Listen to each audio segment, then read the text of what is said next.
All right, what up, YouTube? It's the Night Saint here back with another video. I skipped over one excerpt just because I'm still trying to process that one. So that's the third excerpt of part one. But so I just skipped to the fourth one. Like I said, when I don't like to just do things just to be doing them. I know I'm here to read it, but like I said, I didn't want to just have this whole stream on and me trying to process it. So I just skipped over to the next one. It was like I understood it like that, especially with some of the other knowledge I got from like other spiritual books.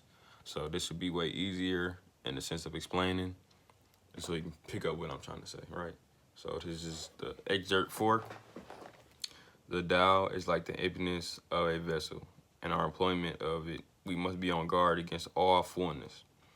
How deep and unfathomable it is, as if it were the honored ancestor of all things. We should be blunt.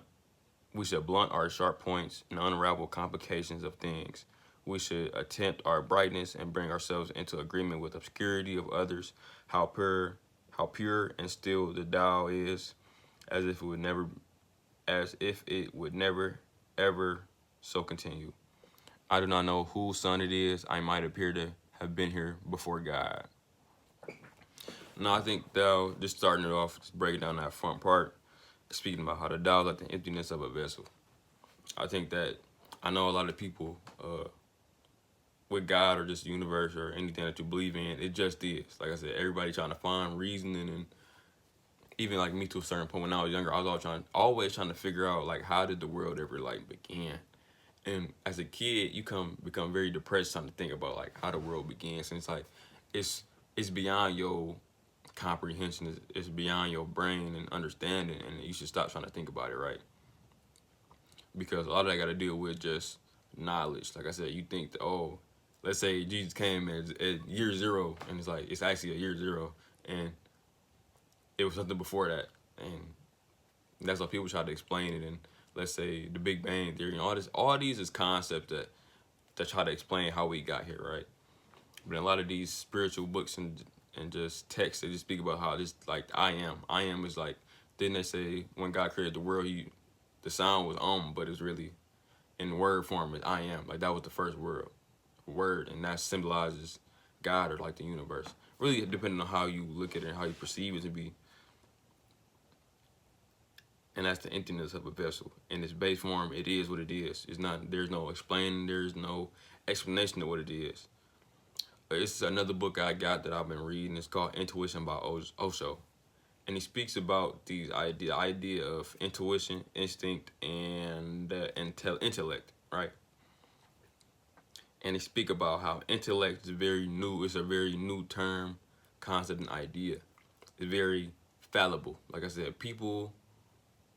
intellect is something that's passed on from people to people, but it could be wrong. It's often associated with it's associated with just fake knowledge. Like I think a lot of people nowadays, they get a big head because they know something, but realistically, knowing something takes years. It has to be here for years. Your instincts you can trust your instincts more than your own knowledge, because let's say somebody with malicious intent could lie to you about this speck of knowledge that you may have, or your speck of knowledge may be wrong because of the circumstance or the context it's put in. So that what makes intellect so, let's say, it's not as strong as, let's say, your intuition or your instincts. I think a lot of people try to disrespect people's like humans' instincts. Like animals, they rely on their instinct more. And like I said, they live in their life. And like I said, and it's very respectable. I know I'm comparing humans to animals, but even though we are animals, but we have intellect and we try to act like we better than animals, when realistically, animals are more in flow with their nature and more in tune with human nature, not human nature, but just the universe and God and what God has put the animal to do, whether there's a purpose or not. While humans try to ponder and figure out why, and it's like all that is very overcomplicating people's existence in itself. But yeah, and I think that can just deal with knowledge. People try to think that just because they have some sort of knowledge now, knowledge and wisdom are two different things in my head. Knowledge is just wisdom, wisdom is applied knowledge and just life experience. Like I said, people have a lot of life experience that you can draw from that really proves a lot of things to be true.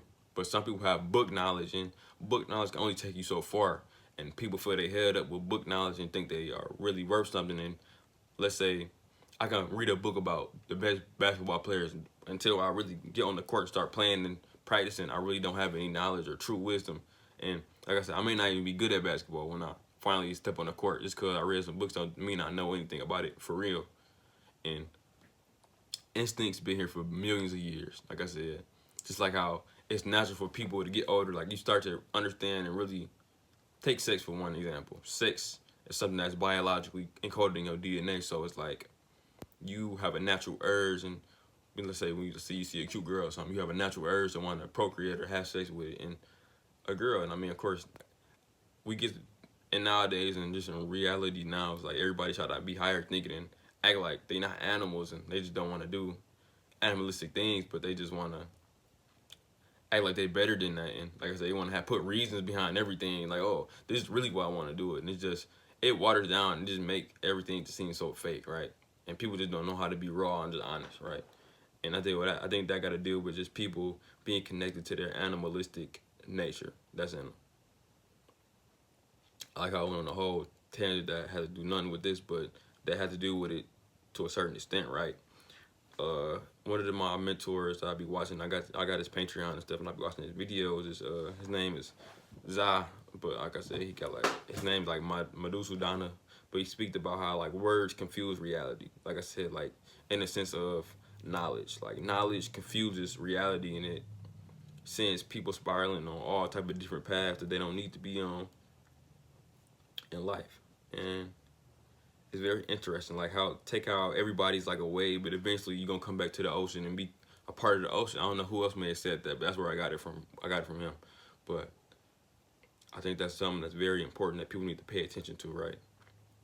Like take me, look at me, I'm a human being, but I'm made up of water. I could be just a different form of water, but at the end of the day, this water is eventually gonna disintegrate and turn back into pure energy. And I'm gonna go right back into source, and then I'm going to be re-brought up, or I'm about to be reimagined as something else. And I mean, that's just the way of life. So, yeah.